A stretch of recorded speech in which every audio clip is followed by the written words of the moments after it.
پیارے اور محترم اسلامی بھائیوں اور مدنی چینل کے ناظرین، اس وقت ہم بدر کے مقام سے مدینہ طیبہ کو جو راستہ جاتا ہے اس کے درمیان ایک وادی حمراء آتی ہے. ہم اس مقام پر موجود ہیں.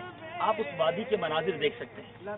یہ بہت پرسوز اور پرکیف جگہ ہے اور اس وادی کے بارے میں ایک بڑی خوبصورت بات کتابوں میں ملتی ہے. آپ نے یقیناً پیر مہر علی شاہ صاحب کا نام نامی سنا ہوگا. یہ بہت عظیم بزرگ گزرے ہیں. ان کو سرکار دو عالم صلی اللہ تعالی علیہ وسلم کا دیدار نصیب ہوا. جی ہاں، جاگتی آنکھوں سے. اور کتابوں میں یہ لکھا ہے کہ وہ جو مقام تھا جہاں پر آپ کو دیدار نصیب ہوا یہ وہی وادی حمراء ہے. آپ مکہ پاک سے مدینہ طیبہ تشریف لے جا رہے تھے. یہاں قیام فرمایا. پیارے آقا مدینے والے مصطفیٰ صلی اللہ تعالی علیہ وسلم نے اپنا جلوہ انہیں نصیب فرمایا. ہم اس مقام پر موجود ہیں.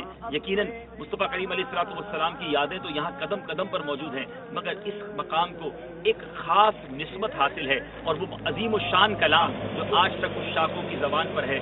آنکھیں نم ہو جاتی ہیں جب وہ کلام سنتے ہیں. وہ کلام کیا ہے؟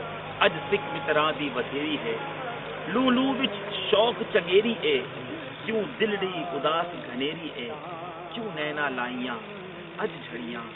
سبحان اللہ ما اجملکا ما احسنکا ما اکملکا. کتھے مہر علی کتھے تیری ثنا، گستاخ اکھیاں کتھے جا اڑیاں.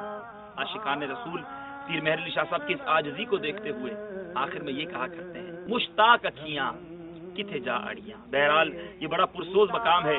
ہر مسلمان کے دل میں تمنا ہوتی ہے، بارگاہ رسالت میں وہ التجا پیش کرتا ہے کہ اسے بھی دیدار رسول صلی اللہ تعالی علیہ وسلم نصیب ہو جائے. ایک عاشق رسول کو اس مقام پر جاگتی آنکھوں سے پیارے آقا مدینے والے مصطفیٰ صلی اللہ تعالی علیہ وسلم کا دیدار نصیب ہوا.